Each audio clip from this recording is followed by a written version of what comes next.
Salut mon meuf, t'as dit que tu voulais pas aller à l'échec sur les adducteurs pour ne pas avoir des courbatures. Les courbatures, ce n'est pas que quand on fait un nouveau mouvement. Alors c'est une très bonne question. Pas forcément, tu vas avoir des grosses courbatures si t'as pas du tout l'habitude d'aller à l'échec sur un exercice, tu vois.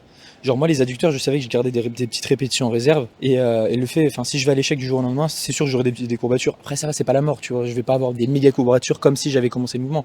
Après en fait, il y a vraiment une différence à se faire sur les types de courbatures que tu vas avoir. T'as les courbatures légères, tranquilles parce que ça fait longtemps que tu t'entraînes, donc voilà, t'en as un petit peu. Et t'as les grosses courbatures intenses où là c'est un problème si tu les as souvent. Alors que ça fait pas mal de temps que tu as commencé le programme. Si tu as constamment des grosses courbatures, etc., c'est que tu récupères pas suffisamment et c'est que tu dois te proposer les bonnes questions. Niveau récupération, en règle générale, c'est un problème de séance, tu vois. Soit tu veux changer des trucs de ouf, tu rajoutes du volume, ou le volume n'est même pas adapté pour toi, tu rajoutes des techniques d'intensification, j'en sais rien. Mais du coup, ce qui fait que tu récupères pas suffisamment et que tu as des grosses courbatures, tu vois. Et ça, ce type de courbature-là, c'est pas vraiment le top. Tu vois ce que je veux dire? Si c'est léger, ça va. Mais quand c'est intense comme ça, alors que ça fait plusieurs semaines que tu fais le même programme, voilà, ça fait 4-5 semaines, forcément, t'es plus censé en avoir autant, tu vois.